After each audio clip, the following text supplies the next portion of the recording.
Ils se comprennent à demi-mot, se ressemblent comme deux gouttes d'eau et mènent souvent des vies très proches. Depuis toujours, les jumeaux fascinent, intriguent ou effraient, tant le lien qui les unit semble parfois surnaturel. On peut dire qu'il y a de la télépathie, oui, entre nous. Bienvenue dans un univers étonnant, où 1 et 1 font 1. Ces deux jumeaux, par exemple, ont été séparés à la naissance, et pourtant... Il y a un lien très fort. C'est très dur à expliquer. C'est comme si nous avions été ensemble toute notre vie. C'est vrai. C'est à l'âge de 40 ans que les jumeaux Springer et Lewis se sont découverts. Élevés par deux familles différentes, ils ont pourtant mené deux existences presque similaires, à commencer par cet unique et même prénom que leurs deux familles leur ont donné, Jim. Mais les coïncidences ne s'arrêtent pas là. Nos fils aînés s'appellent tous deux James Allan. Mon frère jumeau a été marié à une femme nommée Linda, maintenant Betty, et moi aussi. C'est étrange. Mais même nos chiens avaient le même nom, Toy. Ça, c'était durant notre enfance. Et par la suite, nous avons tous les deux été dans la police. Intrigué par ce cas rarissime, un scientifique américain, le professeur Bouchard, décide de soumettre les deux jumeaux à toute une série de tests. Jim Springer et Jim Lewis sont les tout premiers jumeaux de notre étude. Nous avons eu beaucoup de chance. Ils sont probablement plus ressemblants que la moyenne des jumeaux que nous étudions. Si vous regardez de très près, vous verrez qu'ils ont des petites pointes dans leurs sourcils, de petites touffes de poils qui dépassent. Je me suis penché et j'ai dit « Je veux les compter ». Je m'en souviens, il y en avait 7 et ils les avaient sur chaque sourcil. N'est-ce pas frappant? Comment d'aussi petits détails peuvent être similaires? Mais au-delà des petits détails physiques, c'est bien la similitude de leur profil psychologique qui étonne. Les deux profils étaient tellement similaires qu'on pouvait totalement les superposer. J'avais moi-même fait ce test plusieurs fois quand j'étais plus jeune, et ces deux jumeaux se ressemblaient plus que je me ressemblais moi-même à 2 années d'intervalle. J'étais sidéré par leur ressemblance. Contrairement aux frères Springer et Lewis, Brigitte et Catherine, elles, ne se sont jamais vraiment quittées. Depuis toujours, elles cultivent leur ressemblance, partagent les mêmes passions et collectionnent les coïncidences pour le moins troublantes. On était au lycée, on s'habillait toujours pareil parce qu'on voulait bien. Nos copines, un jour, se sont fichues de nous. Ils nous ont dit, vous allez vous habiller pareil jusqu'à quel âge? Alors, ça nous avait un petit peu vexés. Alors, on a dit, on va plus s'habiller pareil. Et puis, on a décidé un jour de se séparer. Et le soir, quand on s'est retrouvés, on avait exactement la même jupe. On avait acheté le même article. On avait acheté la même jupe. Depuis, Catherine et Brigitte s'habillent avec les mêmes vêtements dans des couleurs différentes. Mais les événements les rapprochent inlassablement, comme pour faire de chacune le double parfait de l'autre. Il y a 4-5 ans, Brigitte était en vacances dans le midi, moi j'étais sur Paris, j'étais restée sur Paris. Et je vais donc chez le coiffeur dans la journée, me faire couper les cheveux, mais je voulais pas le dire à Brigitte. Et puis Brigitte, de son côté, a fait pareil, elle est allée chez le coiffeur, mais elle me l'a pas dit. Et le soir, on se téléphone, on s'appelle tous les soirs, et je lui dis, Catherine, tu vas pas être contente. Je suis allée chez le coiffeur, je me suis fait couper les cheveux. Elle me dit, dis donc, tu me rassures, parce que moi, j'ai fait la même chose de mon côté. Et quand on s'est retrouvés, on avait la même coupe. L'expliquer, je sais pas, je peux pas l'expliquer. Mais on a eu la même envie, sans doute, de changer de tête au même moment. Serge Tisseron est psychiatre et psychanalyste. Il s'intéresse depuis longtemps à la gémellité. Pour lui, ces coïncidences n'ont rien d'exceptionnel et encore moins de surnaturel. Ce qui est important, c'est pas de se demander pourquoi les jumeaux font les mêmes choses au même moment, c'est de se demander comment est-ce qu'ils peuvent avoir le désir de faire les mêmes choses au même moment. Évidemment, toutes ces coïncidences par lesquelles les jumeaux ont l'impression d'avoir les mêmes idées, les mêmes douleurs, les mêmes pensées au même moment, toutes ces coïncidences ne sont pas fortuites, c'est pas le fruit du hasard, c'est le fruit du désir qu'ont ces deux jumeaux de cultiver leur ressemblance. Ainsi, selon Serge Tisseron, c'est avant tout par désir de se ressembler que Brigitte et Catherine multiplieraient ces petites coïncidences. Mais il y a plus troublant. L'une dit ressentir physiquement ce qui arrive à l'autre. Un jour, je me sentais pas bien, j'avais tous les symptômes de la femme enceinte et je savais que ça pouvait pas être moi. Donc j'appelle Catherine, je lui dis, écoute Catherine, t'es sûre que t'es pas enceinte parce que moi j'ai tous les symptômes et c'est pas moi. Et elle me dit, mais non, je suis pas enceinte, non. Et 3 semaines après, elle m'appelle, elle me dit, mais Brigitte, t'as raison, ça y est, c'est bon, je suis enceinte d'un mois, enfin voilà. Et c'était moi qui avais tous les symptômes et elle avait rien du tout. Comment expliquer une proximité aussi grande entre deux personnes? Des jumeaux qui tiennent à affirmer leur similitude, leur proximité, vont toujours trouver le moyen de s'envoyer des petits messages qui vont passer inaperçus aux observateurs, qui même, pour une part, ne seront pas reçus consciemment par les jumeaux eux-mêmes, mais qui vont leur indiquer en quelque sorte le comportement à suivre pour faire les mêmes choses au même moment. Et parfois, pour les jumeaux, cette sensation de pouvoir se comprendre à mots couverts va tellement loin qu'elle confine à la télépathie. Karine et Sandra sont persuadées d'avoir été dotées de ce pouvoir surnaturel. Ben, en fait, avec Karine, tout à fait inconsciemment, c'est vrai qu'on se transmet nos pensées, mais d'une manière tout à fait naturelle. Et donc, on peut dire qu'il y a de la télépathie, oui, entre nous. Même des fois aussi, avec le regard aussi, c'est vrai que ça y joue pas mal aussi, des fois. Quand je la regarde, je sais ce qu'elle ressent, oui. Je sais pas comment l'expliquer, non, je t'explique pas. Elle ne se l'explique pas, mais si ce n'est pas explicable, c'est scientifiquement prouvable. Pour vérifier les dires des jumelles, nous avons décidé de leur faire subir un test. Rendez-vous est donc pris chez le docteur Auriol, un psychiatre passionné par les phénomènes paranormaux. Docteur Auriol. Oui. Bonjour, Karine Nicoletto. Karine Nicoletto. Bonjour, Sandra. Sandra, entrez, je vous prie. Les deux jumelles sont placées dans deux pièces différentes. Elles ne peuvent ni se voir ni s'entendre. L'assistante du médecin tire au sort une bille de couleur. La cloche retentit pour indiquer à Sandra que sa sœur tente de lui transmettre un message. Karine insère alors une fiche métallique dans la fiche de la même couleur que la bille. Dans l'autre pièce, Sandra tente d'entrer en contact télépathique avec sa sœur pour retrouver la couleur et l'indiquer sur son boîtier. Si la réponse est bonne, l'ampoule s'allume. La satisfaction est totale. Le premier essai est un succès. Les jumelles commencent à croire en leur pouvoir surnaturel. Mais c'est une joie de courte durée. Dès le deuxième test, la communication passe mal. Sandra se trompe. Finalement, sur 15 essais, les jumelles n'auront trouvé que 6 fois la bonne couleur. Bon, on peut dire que c'est bien sûr un succès d'une certaine façon, puisque sur 15 au hasard, en moyenne, on aurait 3 bonnes réponses sur 15. Dans la mesure où des jumeaux se connaissent très bien entre eux, la télépathie, probablement, si elle existe, fonctionne mieux qu'entre des inconnus. Et si quelqu'un est inconnu et que je le croise dans la rue, j'ai probablement moins de chances d'avoir de la télépathie avec cette personne qu'avec une personne avec qui j'ai un lien affectif. Voilà. Bien, au revoir. Merci beaucoup, au revoir. Je suis très Merci content beaucoup, de docteur. vous avoir vu travailler. Au Nous, revoir. pareillement, au revoir. Alors, qu'est-ce que t'en penses? Mais ce qui est bien, c'est que maintenant, eh bien, on peut croire en ce qu'on ressent. Ouais, et bien pareil pour moi. Voilà. Je me dis la même chose. Donc, quelque part, c'était positif. Hein. Ben oui, tout à fait. Ouais, moi, j'ai appris plein de trucs maintenant. Et... Ouais. Donc, quand je ressentirai des choses, ouais, je t'écouterai maintenant.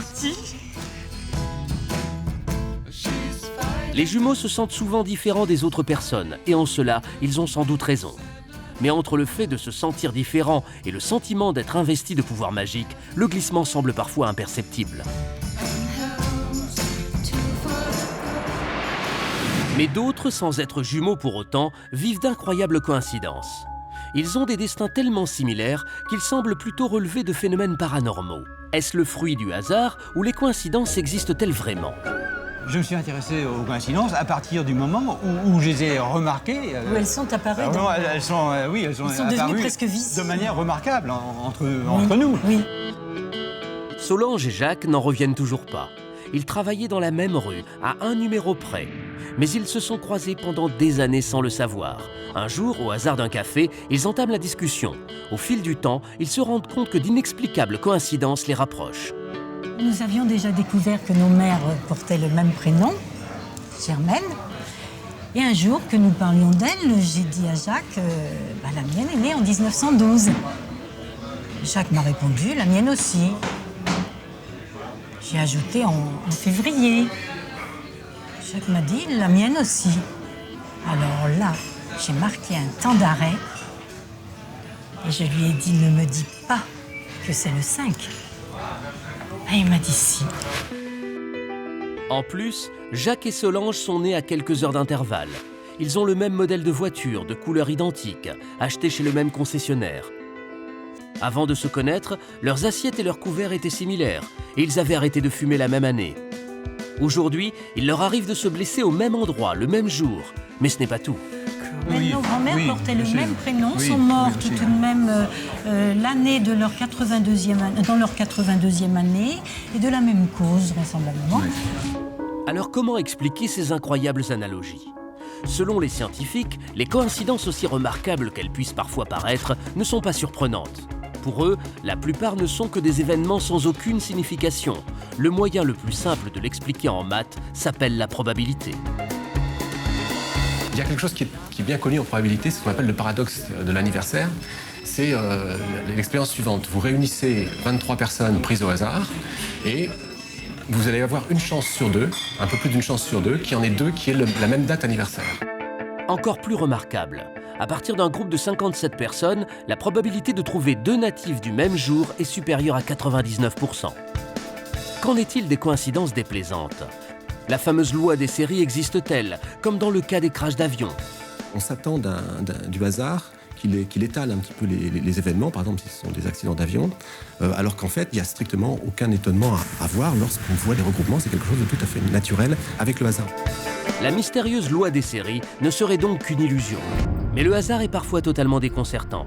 Le parallèle entre les vies des présidents américains Abraham Lincoln et John Fitzgerald Kennedy est l'exemple le plus connu. Lincoln, le défenseur de l'abolition de l'esclavage et vainqueur de la guerre de sécession. Kennedy, ou JFK, le plus jeune président des États-Unis et l'un des plus populaires.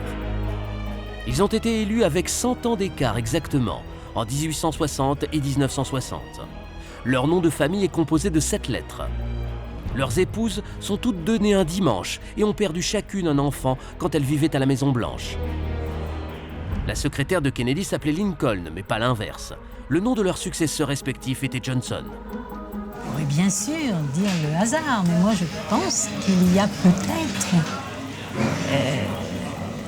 un ordre que nous ne connaissons pas qui relie les êtres, les choses, les événements entre eux. Le parallèle ne s'arrête pas là. Un vendredi soir de 1865, Lincoln se rend au théâtre avec son épouse. Il est tué par balle. Le vendredi 22 novembre 1963, Kennedy se rend à Dallas avec son épouse. Il est tué par balle dans sa voiture, une Lincoln. Le premier est abattu dans un théâtre et son assassin s'enfuit dans un entrepôt. Le second est visé d'un entrepôt et son assassin se réfugie dans un théâtre. Les noms complets des deux meurtriers présumés sont composés de 15 lettres. Ils sont nés avec 100 ans d'écart et sont tous deux retrouvés et exécutés avant même d'être jugés. Pour notre mathématicien, l'explication est simple. On a vraisemblablement examiné un très grand nombre de critères, et puis peut-être 100, peut-être 200, peut-être 500, et puis on a retenu un certain nombre de choses quand ça marchait. Plus on met en parallèle une grande quantité de critères, plus il est logique de trouver des similitudes. De plus, la croyance collective a légèrement déformé quelques détails. L'assassin de JFK s'est en fait caché au Texas Theater, qui se traduit cinéma en français. Et les deux meurtriers sont nés avec 99 ans d'écart exactement. Mais malgré ces imprécisions, la liste de rapprochement entre les deux présidents demeure impressionnante. Les explications rationnelles n'empêchent pas certains de croire qu'il existe un lien invisible et inexplicable entre les personnes ou les événements. Les coïncidences auraient-elles un sens caché que nous ignorons encore ? Existe-t-il une vie après la mort et si oui, les défunts peuvent-ils entrer en contact avec nous? Voici une des grandes questions qui ne cesse de tourmenter l'humanité. Eh bien, pour certains, le doute n'est plus permis. Ils sont persuadés de l'existence d'un au-delà. Encore mieux, ils veulent démontrer que ceux qui nous ont quittés communiquent avec nous. Ce sont des adeptes de ce qu'on appelle la transcommunication. Pour communiquer avec les morts, certains utilisent un simple magnétophone, d'autres les tables tournantes. Mais attention, si certains pratiquent le spiritisme en toute bonne foi, d'autres peuvent être victimes de manipulation mentale. Regardez. Peut-on communiquer avec les morts ? Ce phénomène s'appelle la transcommunication. Il est connu depuis plus de 50 ans. C'est la manifestation la plus concrète de l'au-delà. Certaines personnes affirment avoir été en relation avec des voix d'un autre monde. À partir du moment où je pouvais entendre une voix et qu'aujourd'hui personne ne m'a encore expliqué comment il était possible que j'obtienne la voix de Michel alors qu'il était dans un trou, dans un cercueil, Je suis forcée d'y croire. Alors, imagination ou réalité? La transcommunication est-elle prouvée? Y a-t-il une vie après la mort? Avant tout,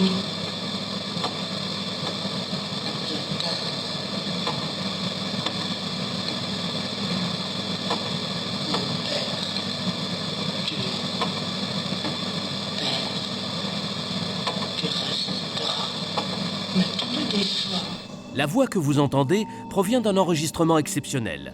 Elle aurait été laissée par un enfant mort dans de terribles circonstances à l'âge de 16 mois. Pour vous, la visite formelle, la voix qu'on vient d'entendre, c'est celle de votre fils, il n'y a aucun doute. Absolument. Bien sûr.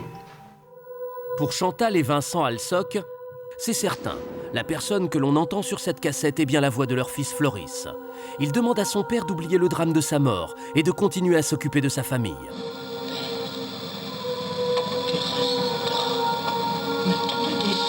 En effet, Vincent Alsoc n'a jamais réussi à faire le deuil de son fils. Cartésien, il ne croyait pas à l'au-delà. Mais un jour, il décide que le seul moyen de s'en sortir est d'essayer de communiquer avec son fils. J'ai pris un magnétophone usagé avec une cassette usagée. J'ai introduit la cassette dans le magnétophone en appuyant sur REC et play pour enregistrement.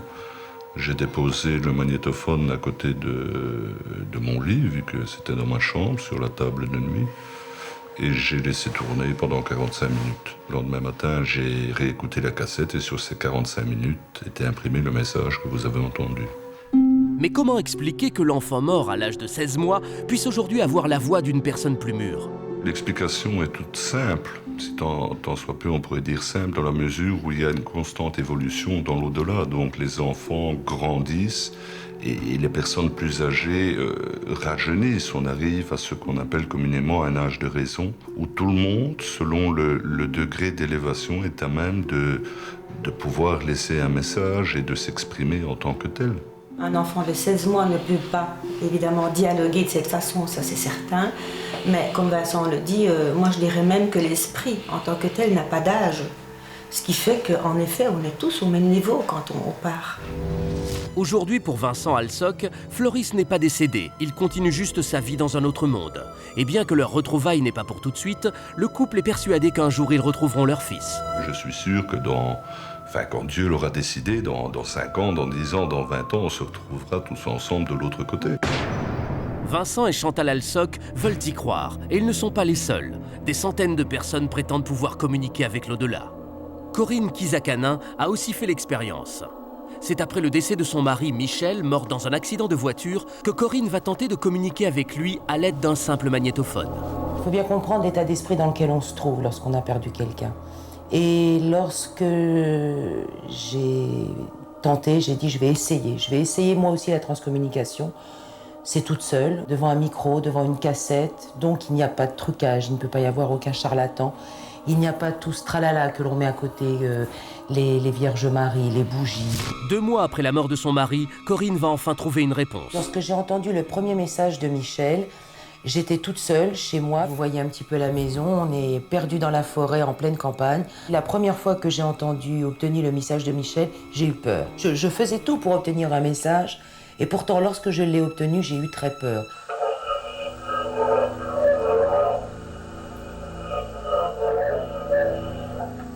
Qu'est-ce qu'il vous dit exactement? Parce que c'est pas très audible. Je t'aime tout simplement. Je t'aime. La première fois, là dans le message qu'on a écouté, c'était je t'aime.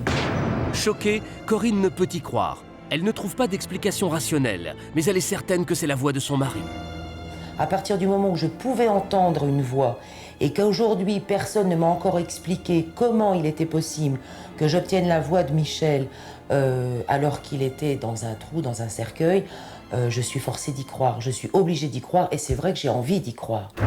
En effet, ces personnes touchées par des drames ont besoin d'y croire pour continuer à vivre.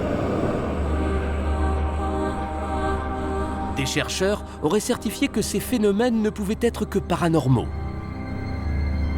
Pour identifier l'individu, il existe des méthodes qui sont fiables, qui ont été testées statistiquement, dont on peut assurer la validité, qui sont essentiellement les empreintes digitales. Et plus récemment, depuis une dizaine d'années, on a les empreintes génétiques qui sont une partie du corps. Des chercheurs auraient même certifié que ces voix ne pouvaient être que des phénomènes paranormaux. Louis-Jean Boé est chercheur au CNRS. Nous lui avons fait écouter la voix de l'enfant Alsoc et pour lui, il n'y a aucun mystère. Ce type d'enregistrement correspond à une voix tout à fait normale qui a été, disons, enregistrée en très mauvaises conditions, volontairement ou non, avec le microphone très près de la bouche, avec du bruit superposé et avec une déclamation un peu particulière. Cette voix n'a rien de particulier. On peut obtenir ce type d'effet très facilement. Selon le chercheur, cette voix si précieuse au couple Alsoc ne serait que la voix d'une personne encore vivante et non celle de leur fils. Bien que les scientifiques réfutent l'idée de communiquer avec les morts, des centaines de personnes continuent de croire en ces phénomènes et tentent de nous le prouver. C'est le cas d'une association, l'IFRES, l'Institut français de recherche et d'expérimentation Spirit, dirigé par Jean-Luc Royen et Joël Huri. Selon eux, il y a plusieurs manières de communiquer avec les morts. Nous avons ici un exemple des images que l'on peut recevoir ici dans cet atelier à travers notre module de contact. Pour obtenir ces images, Jean-Luc et Joël ont utilisé ce module. Le principe est simple, 2 caméras se filment entre elles. Bon alors maintenant on va éteindre et puis on va essayer de faire bon le Larsen. Hein. D'accord ? Attention, hop là. Le Larsen, c'est tout simplement un phénomène de parasite. Il est dû au fait que les caméras soient reliées entre elles. L'ordinateur, lui, est là pour détecter la moindre manifestation surnaturelle. Et des manifestations surnaturelles, Jean-Luc et Joël disent en avoir reçu beaucoup depuis leur début. C'est une des images, à notre avis, les plus intéressantes que nous avons reçues. Elle fait suite à une série d'expériences que nous avons faites sur plusieurs mois. Elle nous montre, d'une certaine manière, le genre d'image que l'on peut recevoir. Alors, c'est encore un petit peu flou, mais on se rend bien compte qu'il y a là une manifestation visuelle, en tout cas, qui ressemble à une image d'un être humain. Comment ces visages peuvent-ils arriver de nulle part ? Pour comprendre ce phénomène, nous avons renouvelé la même expérience avec un spécialiste vidéo. Il a relié un téléviseur face à une caméra. Après seulement quelques minutes, nous sommes parvenus à discerner un visage. Plus impressionnant encore, en cherchant bien, nous avons obtenu cette forme qui se passe de tout commentaire. Les gens ne comprennent pas forcément le fonctionnement d'un caméscope et d'un téléviseur. Ils voient les images et automatiquement, ils vont extrapoler et voir des choses où il n'y en a peut-être pas. Je pense que c'est l'imaginaire après qui entre en jeu. Bien que scientifiquement la transcommunication reste encore à prouver, certains continuent de développer ce phénomène dans le monde entier. Nous avons rencontré l'un d'entre eux, il s'appelle François Brune. C'est le pape de la transcommunication. Pour lui, pas de doute, ça existe. Il me semble que la grande difficulté des gens pour admettre ce genre de phénomène, c'est que ça correspond à un changement complet de la vision du monde. Comprendre que notre monde est continuellement entouré, surveillé, aidé par des êtres invisibles qui sont innombrables et qui sont sans cesse autour de nous. Et je reconnais que ça peut effrayer un certain nombre de gens, ça peut avoir l'impression de les ramener à l'obscurantisme.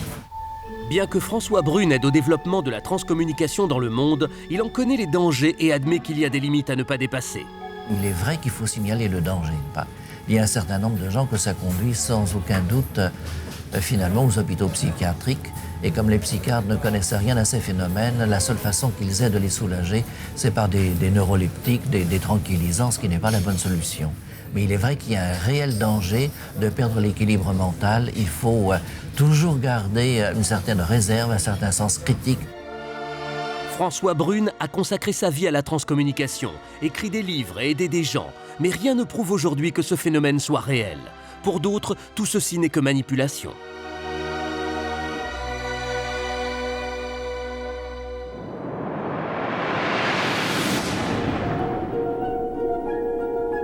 Banlieue parisienne, le château de Thoiry va servir de décor à une expérience des plus dérangeantes. Avec la complicité de Pascal de Clermont, nous allons assister à une fausse séance de spiritisme. Pourtant, Pascal n'est pas médium, mais mentaliste. Autrement dit, un spécialiste de la manipulation mentale. Quant aux participants, ils ne sont pas informés de la supercherie. On va essayer de voir ce soir, c'est si sans faire appel réellement à une entité spirite, il ne peut pas se passer certaines choses. Maintenant, on va plutôt compter sur la psychologie des gens, leur état, l'égrégore, donc l'espèce de force qu'ils vont faire entre eux, ainsi que sur un petit peu de mise en scène, bien entendu, pour se mettre dans l'ambiance. Il faut sortir du cliché d'Hollywood. Une séance spirit, c'est pas la table qui flotte à 15 mètres au-dessus du sol, les gens allongés, là aussi collés au plafond, les murs qui saignent, les chaises qui volent. Ça n'existe pas à ma connaissance. Table de Ouija et encens, tout est prévu pour créer une véritable ambiance ésotérique. À 23 h, pendant que Pascal se concentre, les convives arrivent au château. Et qu'ils croient ou non aux esprits, chacun semble attendre beaucoup de cette séance. J'y crois parce que je pense qu'on peut voir au-delà. Je pense qu'il y a des phénomènes qui se passent, qui doivent se passer. J'espère pouvoir assister à quelque chose de convaincant. Je suis sceptique, c'est pour ça que je viens. Je suis un petit peu comme saint Thomas, je crois ce que je vois. C'est vrai que je suis un petit peu sceptique. J'ai eu beaucoup d'échos ou de témoignages disant qu'il y avait quelque chose derrière. Mais j'ai envie de voir par moi-même, vraiment. J'attends de la séance de ce soir, c'est de me prouver qu'il y a quelque chose d'autre. Depuis plus de 150 ans, des dizaines de prétendus spirites s'évertuent à inventer des trucages, grossiers ou subtils, mais toujours étonnants. Du coup, difficile de savoir si les esprits nous parlent ou si tout cela n'est que tour de magie. L'histoire du spiritisme commence en 1848 dans l'État de New York. Les sœurs Fox font la une des journaux. Elles prétendent communiquer avec des esprits en décryptant de mystérieux coups donnés dans les murs. Plus tard, elles avoueront avoir triché et menti. Et pourtant, il faudra seulement 6 ans au spiritisme et aux tables tournantes pour passionner le monde entier. Mais le vrai fondateur du spiritisme reste Allan Kardec, un médecin lyonnais né en 1804. Sa tombe, au cimetière du Père-Lachaise à Paris, fait toujours aujourd'hui l'objet d'un véritable culte. Gravé dans la pierre son credo, naître, mourir, renaître encore et progresser sans cesse, telle est la loi, devient la philosophie de tous les cercles spirites. Si dès le début, les fausses preuves de l'existence des esprits se sont accumulées, abusant de la crédulité du plus grand nombre, aujourd'hui avec le recul, il est relativement facile de voir dans ces documents les procédés rudimentaires de soi-disant spirites. Ici, par exemple, on cherche à faire passer un simple drap pour un fantôme. Là, on veut nous faire croire avec du coton, du tissu ou même des dessins que des esprits se matérialisent. Alors comment nos invités vont-ils réagir à la manipulation de Pascal? Retour à notre expérience. Il est minuit et notre médium s'apprête à rentrer en scène. Tout d'abord, bonsoir. Mon prénom est Pascal, Pascal de Clermont. Et ce soir, vous le savez, on va tenter quelques petites choses un petit peu différentes. Après un court briefing, les invités sont prêts à jouer le jeu. La séance peut donc commencer. Fermez les yeux et concentrez-vous. Faites le vide et respirez calmement. Esprit, es-tu là? Si tu es là, manifeste-toi. Là, on y est en plein. Esprit, manifeste-toi, il faut bien se dire qu'un esprit censé et normalement constitué a autre chose à faire que venir nous voir dans cette soirée. Donc on va justement pallier à ça. Et on va les appeler longtemps. Et là, on est dans la deuxième phase. Là, les gens sont conditionnés, à ma voix, ils sont conditionnés à être hypersensibles à ce qui va se passer autour d'eux, ils sont attentifs. Pascal va user de tous les stratagèmes afin de maintenir le conditionnement des convives. En simulant un phénomène de transe, il tente de nous faire croire qu'il communique avec un esprit. Ouvrez les yeux, ouvrez les yeux. J'ai quelque chose qui m'est arrivé. Quel est le prénom de cet esprit que vous appeliez? Jean. C'est Jean. Bluffant. Aude n'en revient pas. Pascal vient de lâcher le prénom de son grand-père décédé. Je ne connaissais pas effectivement le prénom de l'esprit, ou du décédé ou du disparu, auquel Aude tenait assez pour justement tenter de l'appeler. Et par des procédés divers, psychologiques, multiples, j'ai pu deviner. Ce qui pour eux est un miracle, déjà. Donc le décor là est plus que planté, l'action a commencé, l'introduction a été faite, c'est à eux d'entrer en scène. Voilà maintenant, esprit, manifeste-toi, oui tu es là, on le sait, tu es présent. Tu es présent, esprit. Maintenant, déplace-toi, levez votre coude. Indique-nous l'initiale de ton nom de famille. Pointe l'initiale de ton nom de famille, maintenant. Voilà, tu es Jean quoi? La séance se poursuit maintenant avec le Ouija. Le mentaliste se montre de plus en plus virulent. Il cherche à étourdir ses invités par la parole. Cette manière d'agir fait aussi partie du spectacle. Là, Aude est en transe. C'est très intéressant parce qu'on voit vraiment que la transe est totalement réelle, profonde, tout en n'étant pas inconsciente. C'est une transe consciente. C'est-à-dire que lorsqu'on la voit de face, elle a les yeux ouverts, elle peut parler, mais tout son corps, à partir de sa tête, tout ce qui est plus bas ne lui appartient plus quelque part. Et là, elle va effectivement donner la date de son anniversaire, l'esprit va lui révéler des choses. Aude reste très impressionnée par l'expérience qu'elle vient de vivre. Mieux, ses attentes du début semblent avoir été comblées. Ouais, c'est une expérience assez déroutante. Pascal ne connaissait pas du tout le prénom de la personne qui est décédée, en l'occurrence mon grand-père. Et c'est la seule personne de mon entourage, par chance, qui soit décédée. Ce qui est sûr, c'est qu'il a découvert, qu'il a trouvé son nom.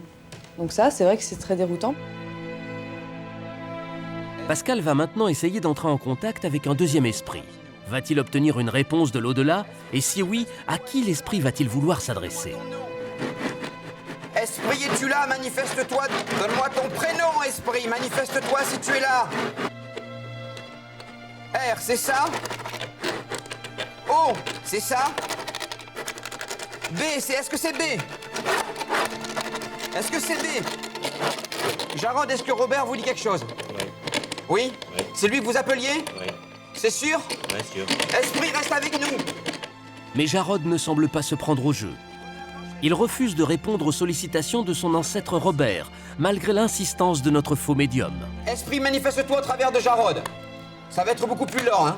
Comme ça. Là. Jarod est un sujet très intéressant. Un sujet très intéressant parce que c'est une personne qui va manifester complètement une séparation totale. Il va essayer de contrôler, il va essayer de ne pas faire ce qu'on appelle le lâcher-prise. Et il y a peut-être une inquiétude, il y a quelque chose, parce qu'il nous dira lui-même à la fin, dès le début j'en avais assez, je voulais arrêter.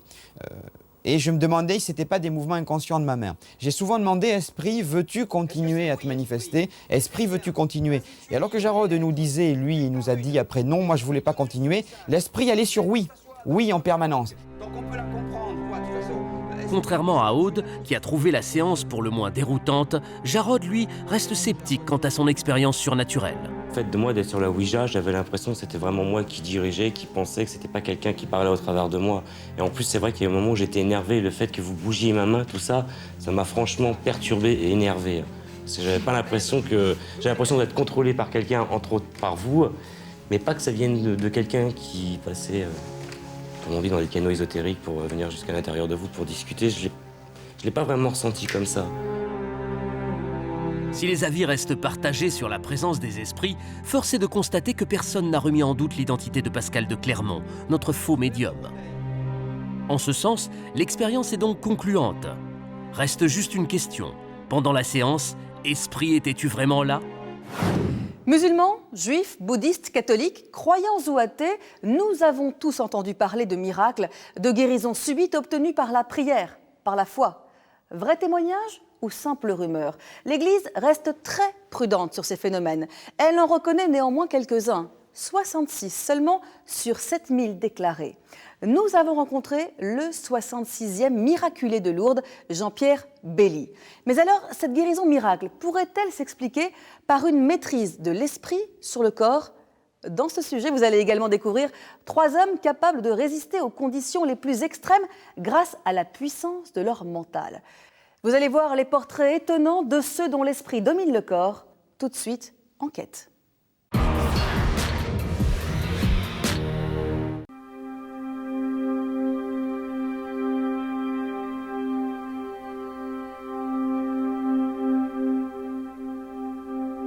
Nous avons tous entendu parler des miracles de Lourdes. Peu d'entre nous y croient. Mais ce qui va suivre a de quoi laisser sans voix. Il s'agit de l'histoire d'un homme simple, qui un beau matin d'octobre, en plein cœur de la Sainte Cité, retrouva subitement l'usage de ses 2 jambes. Son nom, Jean-Pierre Belly.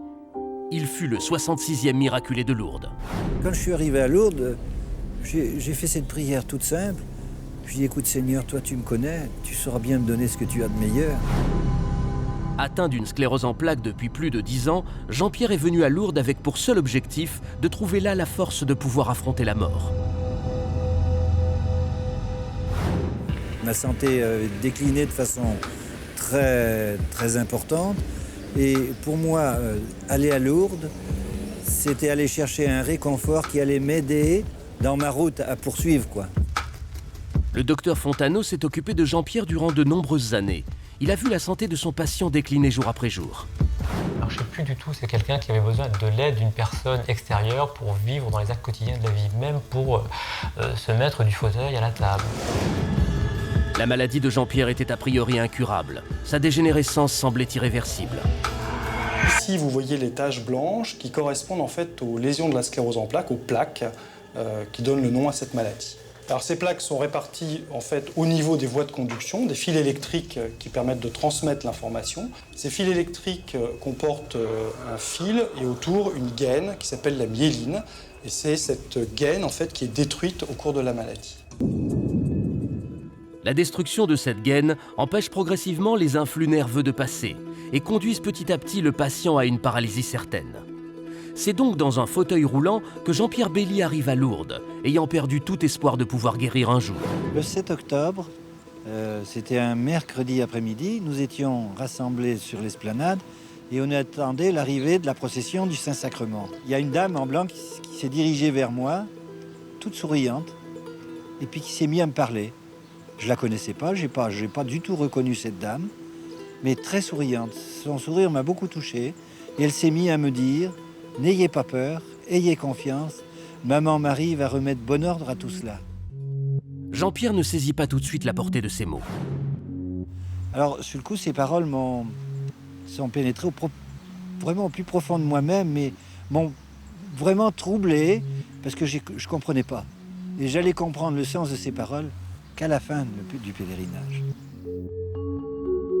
À ce moment-là, tout a basculé autour de moi.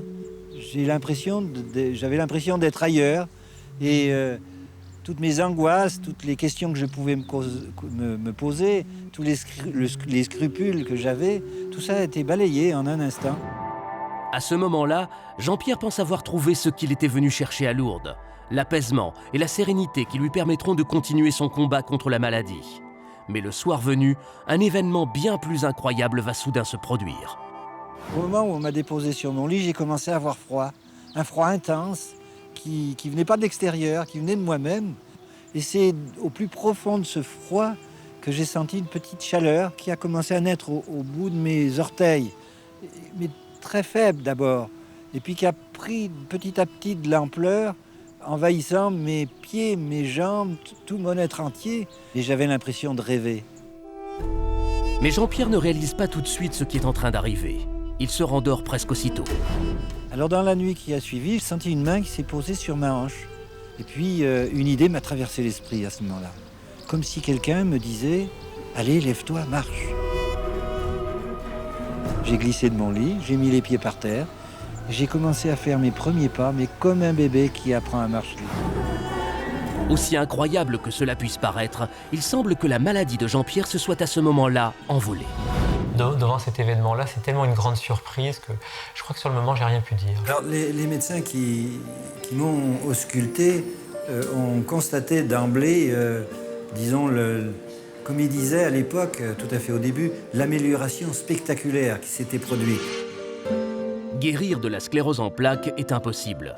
Mais certains paralysés peuvent néanmoins se remettre à marcher. Ça a tout l'air d'un paradoxe, mais il y a une explication à ça. Le handicap dans la sclérose en plaques est lié à l'atteinte du système nerveux. Elle n'est pas psychologique. Mais c'est vrai qu'il y a des gens qui ont un petit handicap d'origine neurologique et un gros facteur psychologique et peuvent paraître beaucoup plus atteints qu'ils ne le sont en réalité. D'accord, donc s'ils sont couchés, c'est pas forcément d'origine, je veux dire, organique, quoi. Tout à fait. C'est pas forcément d'origine organique, ça peut être d'origine psychologique. Aucun document ne prouve la disparition de la maladie de Jean-Pierre Belli. Et pour cause, il n'a fait aucun scanner du cerveau, ni avant ni après sa guérison. Difficile donc de savoir quel était réellement son état. Et à l'entendre, le facteur psychologique chez lui n'était pas négligeable. Je me culpabilisais pour un rien, pour des fautes peut-être que j'avais commises, mais j'avais demandé pardon auparavant. Mais je ressassais ça sans arrêt.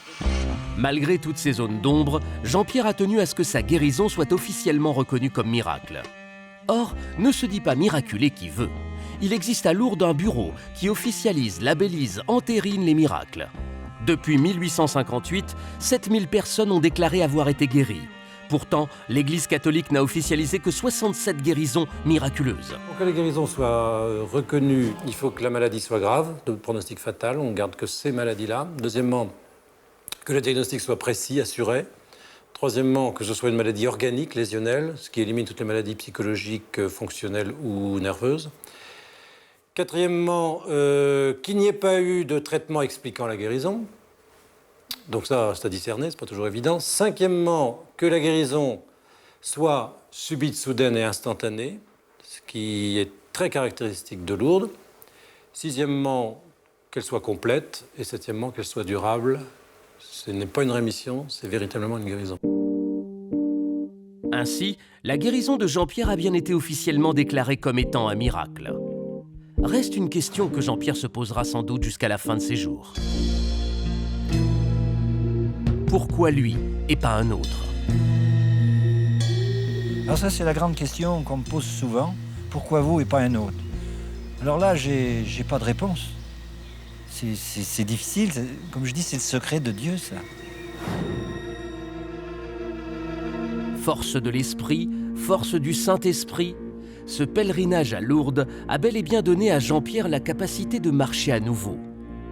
Libre à chacun de nous de voir derrière cette guérison subite la présence ou non d'une force suprême.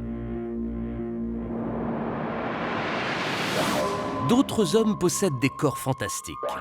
Ils parviennent à défier toutes les lois de la nature. Les expériences que nous allons vous montrer sont exceptionnelles. On l'appelait l'homme invulnérable. Mirin Dayo était un fakir hollandais aux capacités uniques au monde. En 1947, devant une assemblée de scientifiques, il va réaliser un exploit. Se faire transpercer le poumon droit par une épée. Pas une goutte de sang ne coule, comme si les plaies se refermaient instantanément. Pas un signe d'émotion sur son visage, comme s'il ne ressentait aucune douleur. Jusqu'à aujourd'hui encore, Mirin Dayo est le seul à avoir réalisé cette prouesse historique inexplicable pour les scientifiques. Un secret bien gardé qu'il emportera dans sa tombe. Il pose alors une question. À quel point le mental peut-il contrôler le physique? Avec plusieurs records incroyables à son actif, le yogi Koudou semble détenir une partie de la réponse. Le mental, normalement, contrôle le corps à 90% ou 80%, parfois même 19%. Si le physique a mal quelque part, pour l'enlever cette douleur, le physique a besoin du mental. Je ne suis pas un Superman. Donc si j'ai pu arriver à le faire, celui qui le veut le peut. Mais le yogi Koudou est le seul à dépasser les limites de son corps dans certaines situations extraordinaires. Il a été sacré recordman pour être resté 6 heures dans une petite boîte, mesurant 40 cm de longueur et de largeur et 50 cm de hauteur. Autre record fabuleux, tenir 55 minutes sous l'eau sans oxygène dans une boîte recouverte de glaçons. Aujourd'hui, le yogi va faire une expérience invraisemblable. Arrêter son sang dans une artère de son choix. Cela peut être très risqué. Dans le pire des cas, il pourrait faire un arrêt cardiaque. Un cardiologue va surveiller et accréditer l'expérience à l'aide d'un Doppler. Cet appareil contrôle la circulation dans les vaisseaux sanguins. Moi, j'ai absolument pas bougé mon Doppler de l'artère radiale, ce qui pourrait être une cause de disparition du flux au niveau de l'artère. Le médecin fait très attention à bien positionner son Doppler. L'erreur est donc impossible. Pourtant, le miracle va se produire.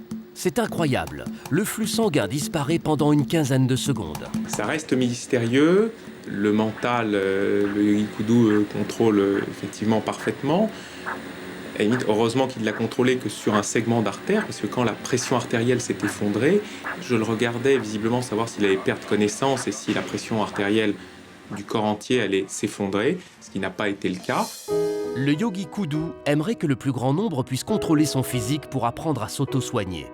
Pour l'instant, c'est un rêve un peu fou. Ce serait dommage, je pense, qu'on puisse dire ce genre de contrôle mental sur le corps physique est possible, oui, mais pour un yogi sur une personne, sur plusieurs milliers ou milliards de personnes.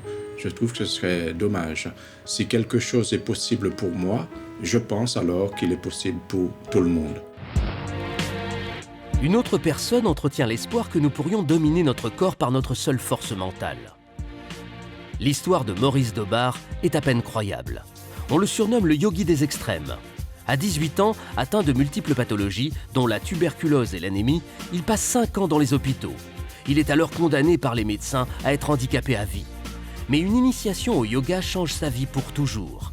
Il apprend le Tummo, une discipline tibétaine de contrôle de la chaleur du corps dans des conditions de froid extrême.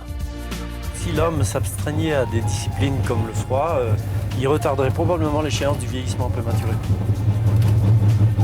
Donc ça rend tonique, ça dynamise l'individu. Une fois qu'on a été au froid, on a le feu. Le feu est en soi, quoi. On déclenche le feu. Aujourd'hui, à près de 80 ans, Maurice est en pleine forme. Il est devenu le spécialiste européen du Tummo qu'il enseigne depuis 40 ans. Cette station des Alpes va servir de décor à la démonstration de sa résistance physique exceptionnelle. Nous sommes à 2800 mètres d'altitude par -5 degrés. Le défi, rester nu sous la neige pendant 1 heure. Une personne normale ne tiendrait pas plus de 10 minutes. Selon le médecin de la station de ski, l'expérience paraît irréaliste et très dangereuse.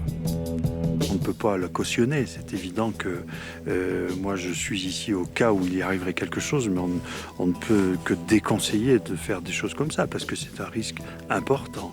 C'est comme un état de dépassement, quoi. On est un peu habité d'irréel, si vous voulez. Une fois que je suis sous la neige, c'est fini, quoi. La démarche est faite. Je sais que je vais sortir. Il n'y a plus que le combat de l'homme par rapport à lui-même. Il combat contre lui-même. Maurice doit être rigoureusement droit, car avec une mauvaise posture, l'expérience pourrait être compromise. Il ne garde que son slip pour être totalement immergé sous la neige. Alors, vous commencez à chronométrer dès que je suis dedans. Aucune partie du corps ne doit être oubliée. C'est l'énergie qu'on a. Encore un petit peu de ce côté.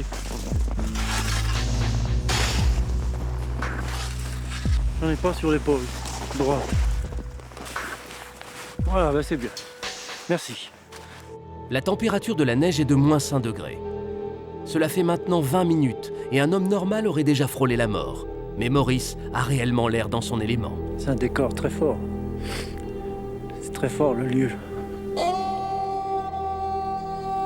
Cet air insouciant cache en réalité une énorme concentration. Les risques pour sa santé sont vraiment nombreux. Alors Maurice tiendra-t-il le coup ?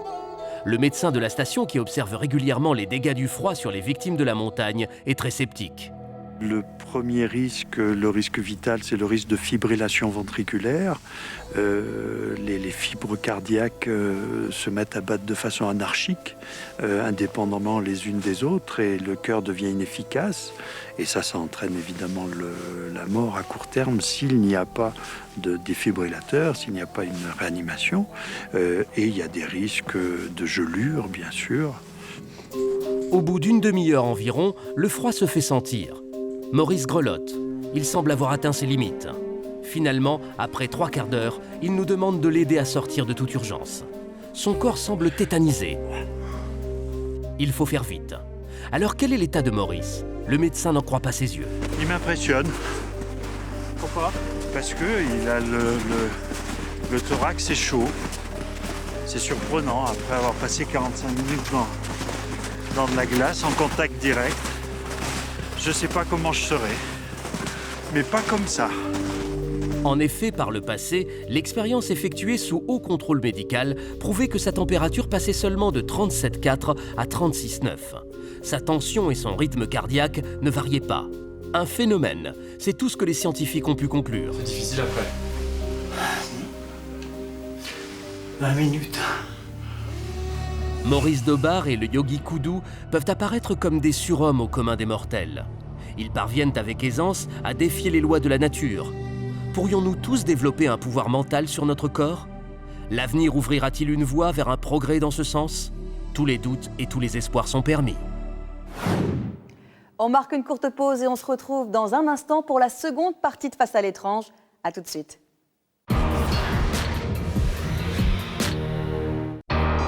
L'armée américaine utiliserait des voyants comme agents secrets.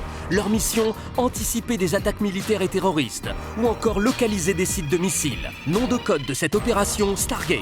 Enquête au cœur de la CIA. Les hommes politiques sont-ils envoûtés? Nous avons rencontré Claude, sorcier de son état, qui maraboute les lieux de pouvoir.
Bleu, jaune, rouge, vert, gris, de quelle couleur êtes-vous? Eh oui, nous serions tous entourés de halos de couleurs, en fait d'une aura, c'est-à-dire d'une enveloppe magnétique invisible qui dit tout de nous. Notre état de santé, notre humeur, notre personnalité. Et certains affirment non seulement pouvoir lire cette aura, et donc déterminer qui nous sommes, mais aussi la guérir quand elle va mal. Ces lecteurs d'aura sont-ils des charlatans ou possèdent-ils vraiment un don surnaturel? À vous de juger. Ce qui est intéressant chez Vincent, c'est qu'il a plein de niveaux énergétiques. À chaque fois que je passe la main, hop, là, de temps en temps, il y a des petits flottements. Il est toujours en mouvement. Il y a du rose, il y a du rouge, il y a du bleu, il y a du mauve, il y en a de toutes les couleurs. Contrairement aux apparences, Rosine n'est pas artiste peintre ni même styliste, mais simplement lectrice d'aura. Un métier peu connu mais fort lucratif. En effet, peu d'entre nous ont le privilège de lire dans les gens comme dans un livre ouvert. Effectivement, je vois ça depuis que j'étais toute petite. C'est-à-dire comme quand on est gamine et qu'on a 2 ans et qu'on est là, on s'amuse à plisser les yeux puis qu'on regarde, puis on se dit tiens, c'est drôle, il y a une petite lumière blanche, tiens, il y a un petit truc bleu. L'aura, c'est cette enveloppe magnétique invisible qui nous entoure en permanence. Il y a des gens qui sont extraordinairement lumineux et que c'est vraiment un plaisir de les regarder. Et puis, il y a des gens qui sont gris.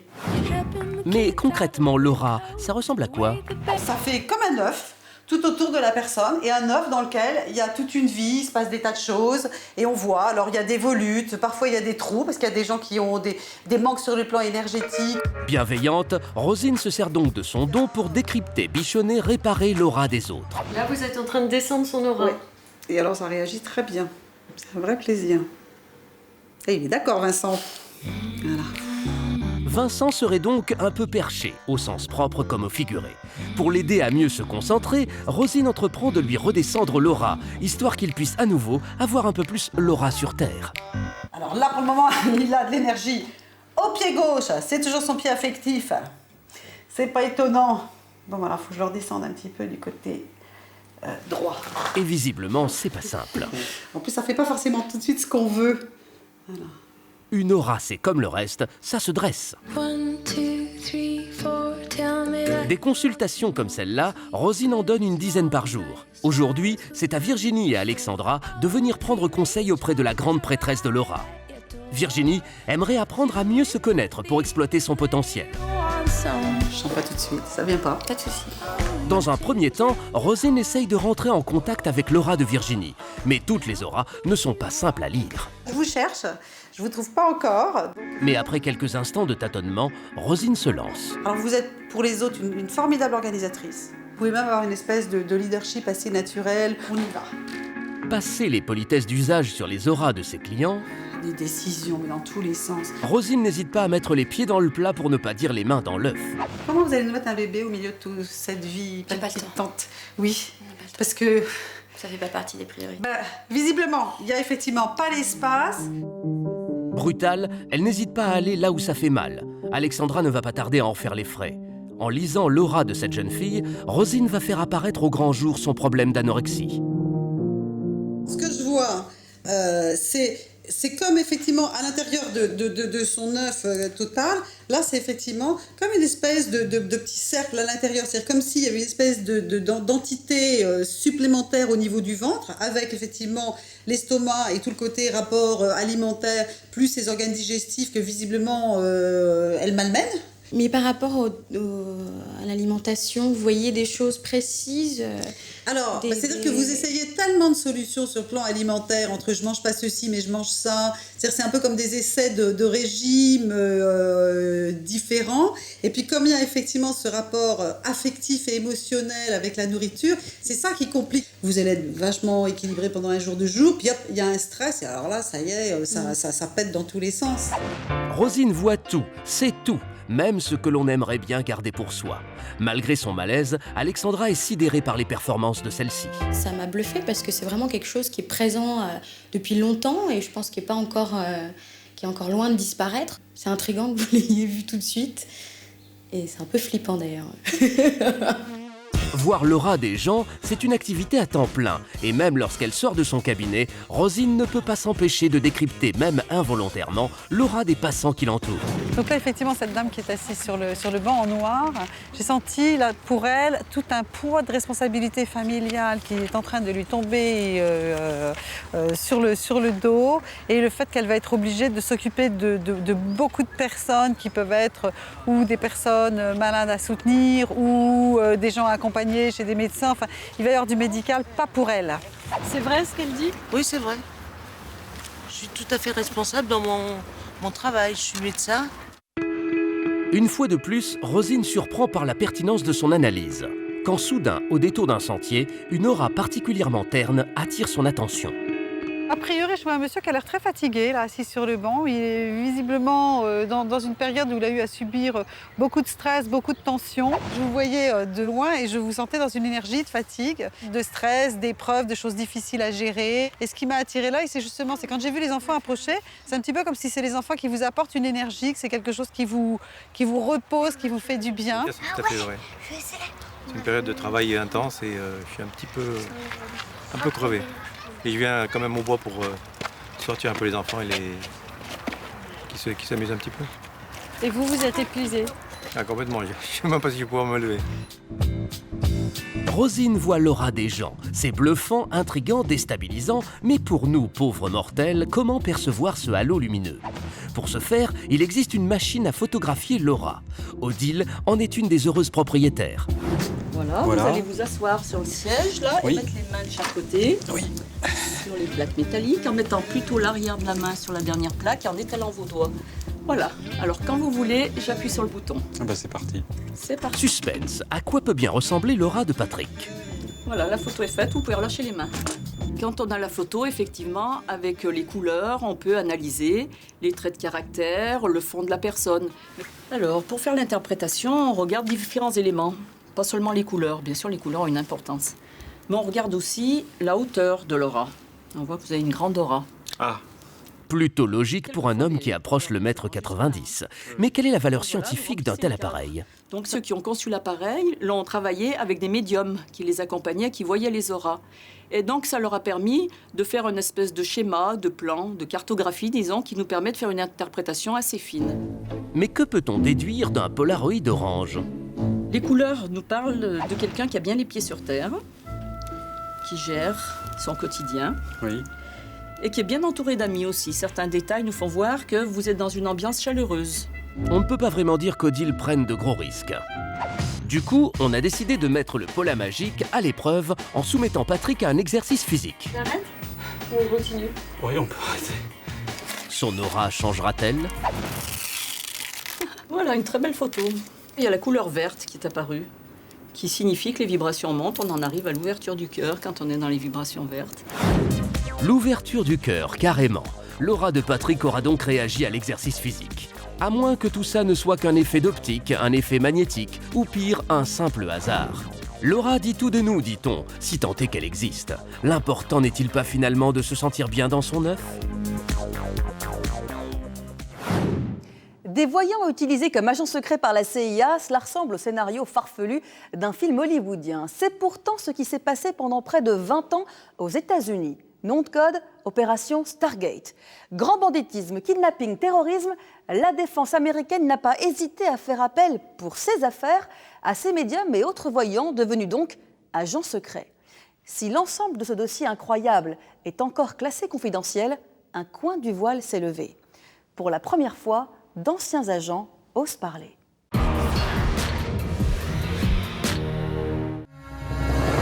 Stargate. Ce n'est pas le titre d'une série ou d'un film américain, mais le nom de code d'une opération confidentielle. Son but, se servir de voyants comme agents secrets. Leur mission, retrouver des criminels, anticiper des attaques militaires et terroristes, localiser des sites de missiles ou encore visualiser des documents à distance. Cette opération controversée, aussi sérieuse qu'incroyable, s'est tenue entre 1977 et 1995.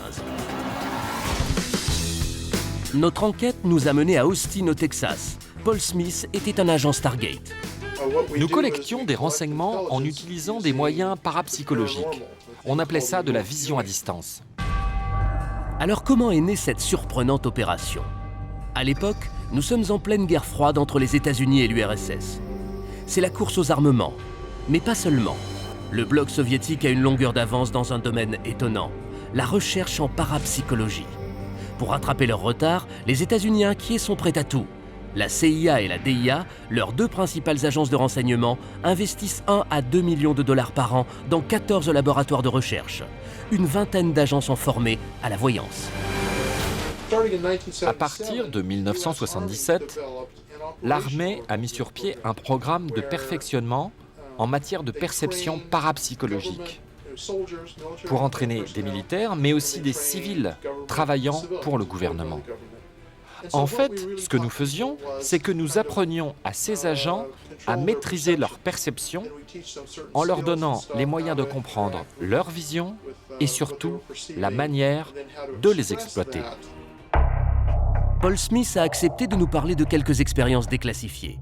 La CIA entraînait ses agents en testant leur capacité à visualiser des documents à distance. Je vais vous montrer quelques exemples d'entraînement, car la plupart des expériences sont encore classées secret défense. J'espère qu'elles seront bientôt rendues publiques, mais pour l'instant, ce n'est pas le cas. Paul Smith aurait obtenu des résultats intéressants. Lors de la séance qu'il va nous dévoiler, il était censé reproduire la photo d'une mosquée. Voici une de mes séances d'entraînement. Vous voyez, j'avais commencé par noter des coordonnées et des idéogrammes, enfin des descriptions assez floues.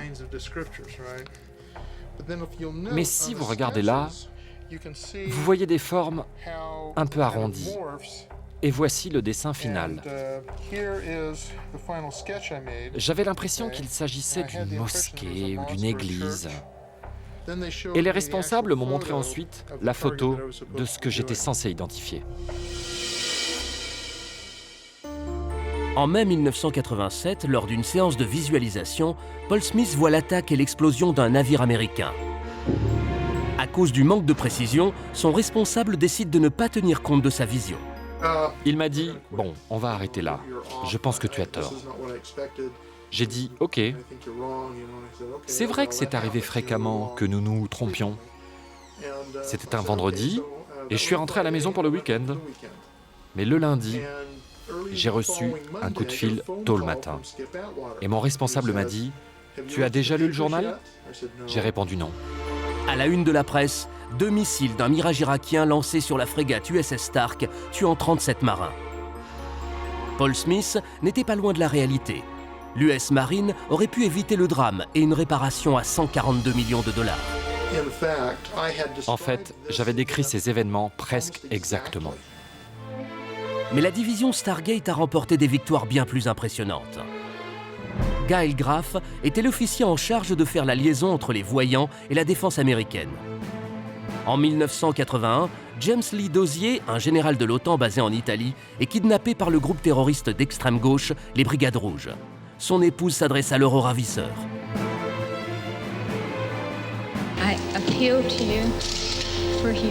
Je vous demande de le traiter humainement.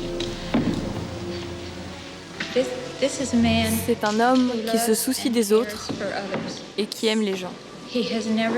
Il n'a jamais fait de mal à personne.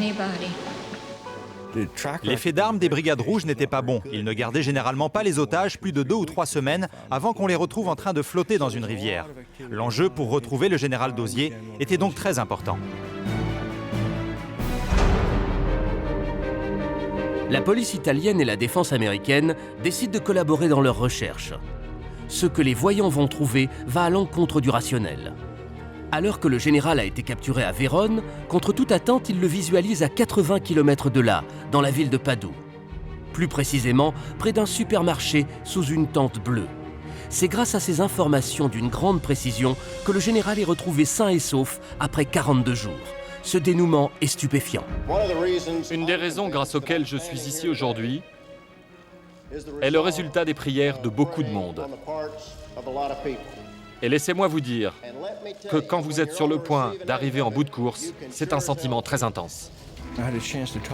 J'ai eu la chance de lui parler quelques semaines plus tard. Et il m'a confié des choses intéressantes.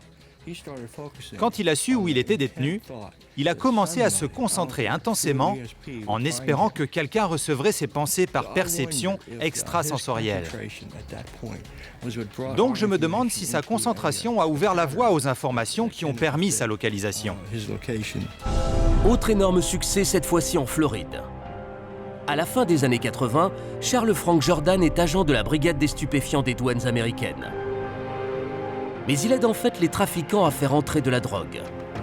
Quand il apprend qu'il est démasqué, Jordan s'enfuit. Pendant 2 ans, c'est l'un des criminels les plus recherchés des États-Unis. La CIA finit par activer la division Stargate. L'un de ses voyants a accepté de témoigner à visage caché. Des noms de villes et d'États me sont apparus, Lowell et Wyoming. C'est comme ça que c'est sorti. Donc on a regardé dans l'atlas et il y avait un Lowell dans l'État de Wyoming. Et à partir de là, je sentais que je recevais plein d'autres choses. J'ai passé ces informations à mon contact et on m'a répondu « Non, on pense vraiment qu'il est dans les Caraïbes ». Des milliers de kilomètres séparent l'État du Wyoming, cité par la voyante, et la zone des Caraïbes. Mais elle continue de visualiser d'autres détails, malgré le scepticisme des douanes. Elle voit Jordan dans un camping en mouvement. J'ai dit qu'il était sur le départ et qu'il était à proximité d'un cimetière d'Indiens ou quelque chose en lien avec les Indiens. C'était si simple pour moi. C'était une évidence qu'il était là-bas et je me disais « Allez vite le chercher !» Cette fois encore, je ne pensais pas qu'ils en tiendraient compte. Mais le jour suivant, j'ai reçu un appel et on m'a dit « Devine ce qui s'est passé hier soir. On a attrapé le fugitif en train de quitter le parc national de Wyoming dont vous parliez. » Après 2 ans de traque acharnée, Jordan est enfin arrêté à des milliers de kilomètres où le croyaient les autorités. Malgré quelques succès impressionnants, Stargate est fermé en 1995. Raison invoquée ? Un coût trop élevé et des résultats inégaux. Mais récemment, un journaliste d'investigation américain a affirmé que le programme existerait toujours. Stargate est loin d'avoir dévoilé tous ses secrets. Les hommes politiques n'ont qu'un but, servir la nation. Mais si pour y arriver, ils faisaient appel à des sorciers ou à des voyants. Ridicule, saugrenu, impossible, me direz-vous. Et pourtant, dans le reportage qui va suivre, vous allez découvrir que pouvoir, sorcellerie ou même voyance ferait bon ménage. La magie aurait même envahi jusqu'au couloir de l'Élysée et certains personnages très haut placés n'hésiteraient pas à demander l'aide de sorciers pour accéder au poste rêvé, quitte à marabouter leur adversaire. Tout de suite, enquête sur cet incroyable intérêt des hommes politiques pour les sciences occultes.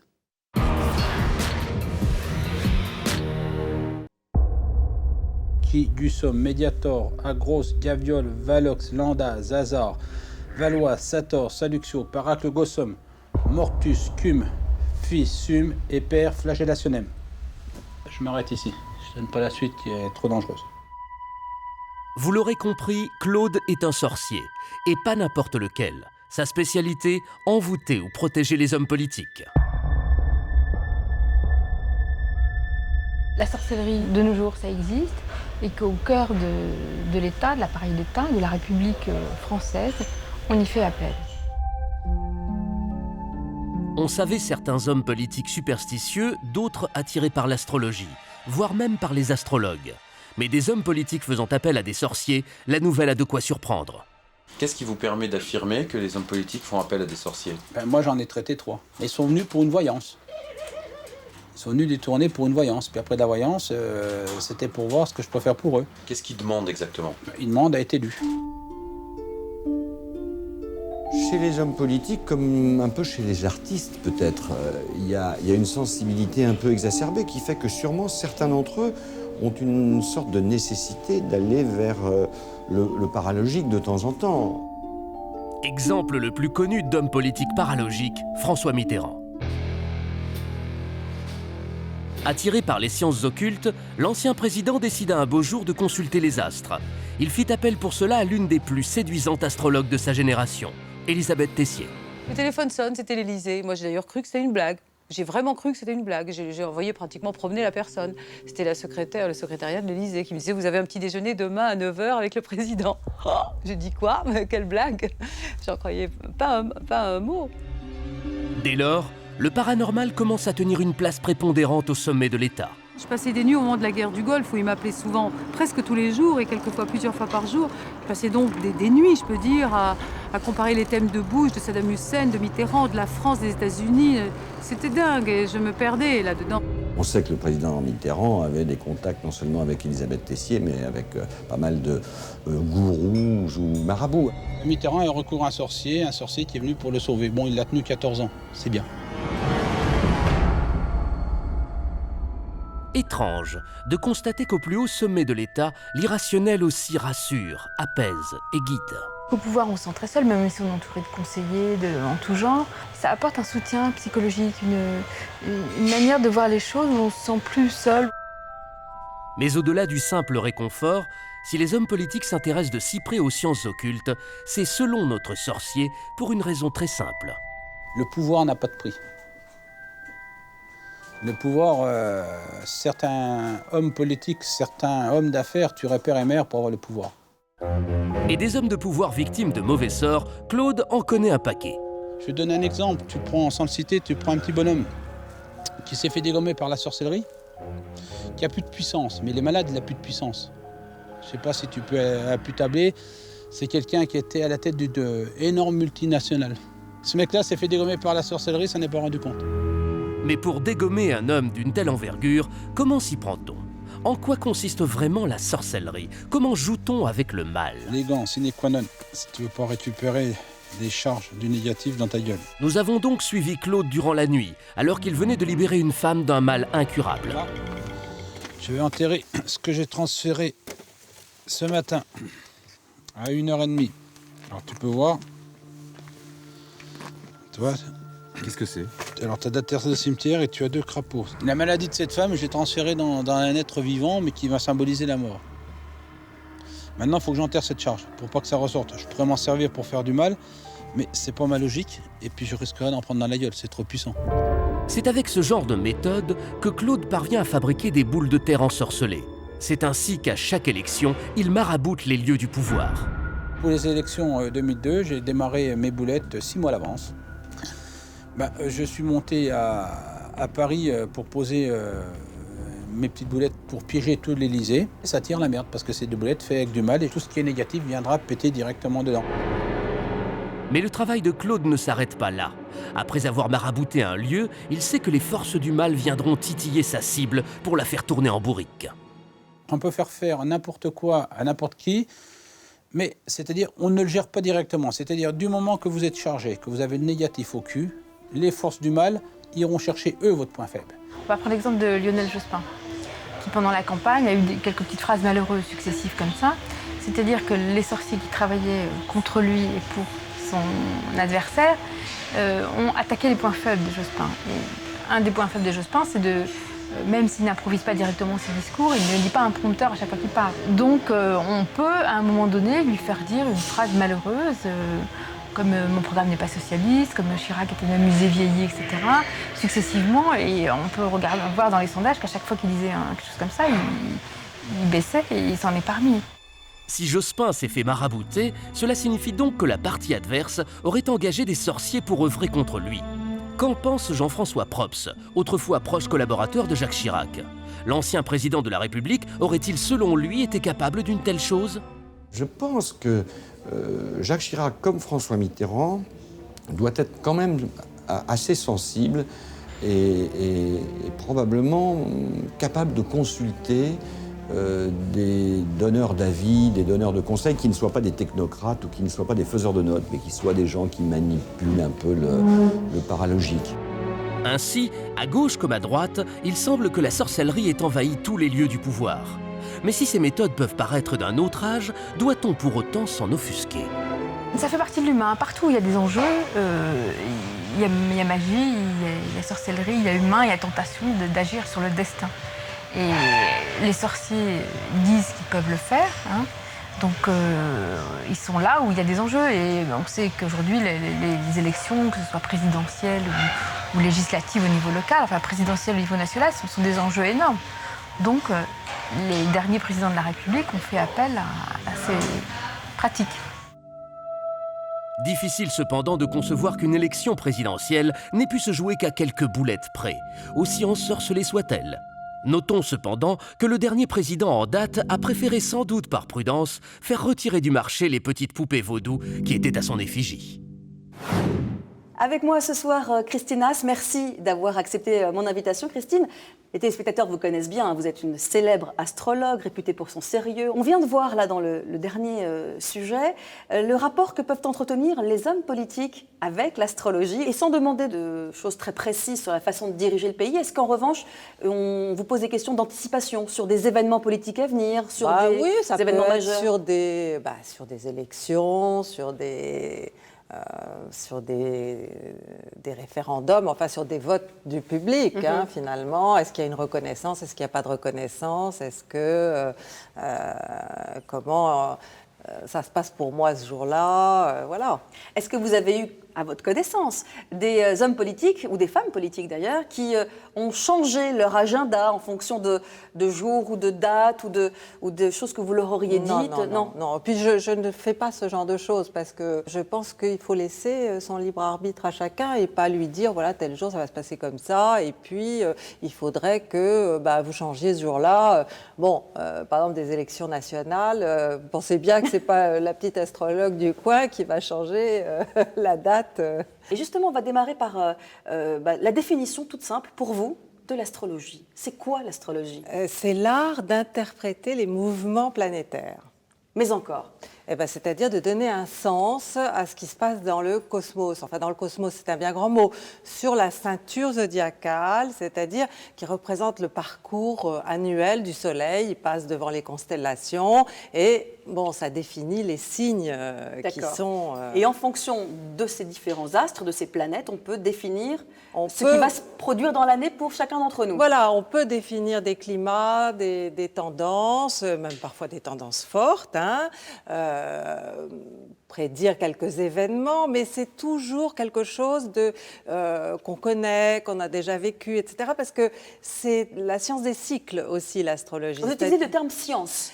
Parce que par rapport au cycle, oui, non, c'est pas une science. Hein, on va se mettre d'accord là-dessus. Parce que sinon, les scientifiques vont venir vous taper sur les doigts? C'est pas une science, c'est une pratique, c'est une connaissance, c'est quelque chose, un savoir qui s'est accumulé au fil des âges, hein, tout simplement.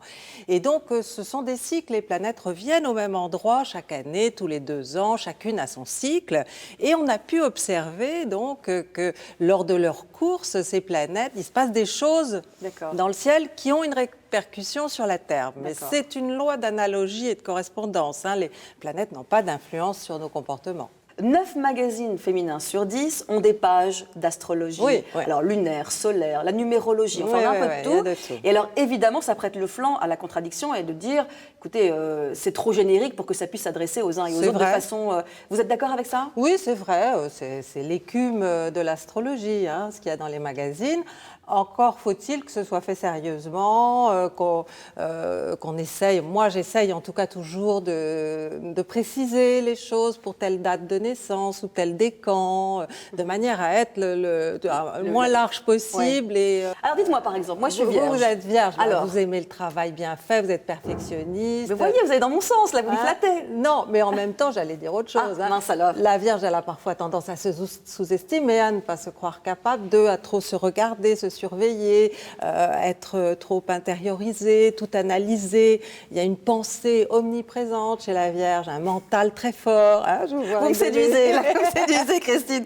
Il peut y avoir effectivement une dérive qui fait que on ne fait plus que ce que votre astrologue ou que ce que votre horoscope vous dit. Et quid à ce moment-là de notre marge de manœuvre sur notre destinée.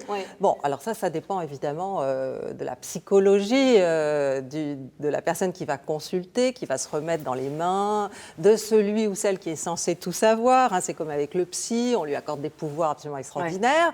Qu'il n'a pas ou qu'elle n'a pas. Hein. Donc, il y a des caractères qui ont tendance à se mettre dans la dépendance. Mais ça ne va pas être seulement avec l'astrologie, ça va être avec leur amoureux, leur amoureuse, ça va être avec la nourriture. Bon, ça, on n'y peut rien. C'est à l'astrologue, justement, d'être suffisamment psychologue pour détecter ce genre de personnalité et faire en sorte qu'il n'y ait pas de phénomène de dépendance. C'est quelque chose de très important. Oui. Et puis, si on suit complètement l'astrologie tout de même, ça voudrait dire que deux personnes nées le même jour, la même heure, auraient la même vie. Oui, non.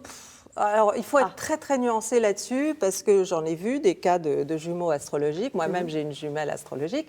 Mais, si vous voulez, après, il y a la question du milieu dans lequel vous êtes élevé, des études que vous faites, enfin, de l'influence du milieu sur vous. Hein, donc, nous ne sommes pas totalement prédestinés, le libre arbitre existe. Non. Je pense qu'on a des grands rendez-vous dans la vie, qu'on passe tous par des stades, des phases de notre développement personnel et que, bon, l'astrologie repère très bien ces phases de développement et peut vous aider à les passer si elles sont difficiles.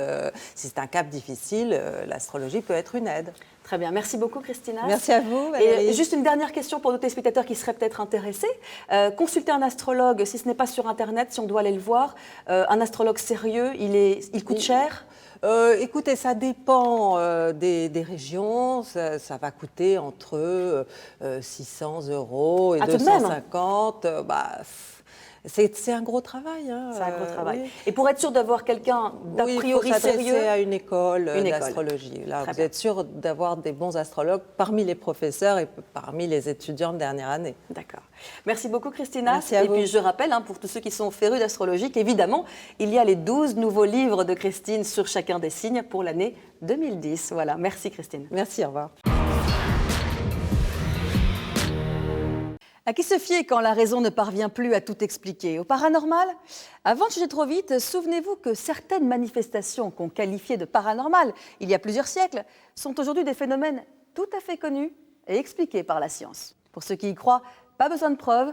Pour ceux qui n'y croient pas, aucune preuve ne suffira. Je vous donne rendez-vous très bientôt pour un nouveau tête-à-tête avec l'étrange.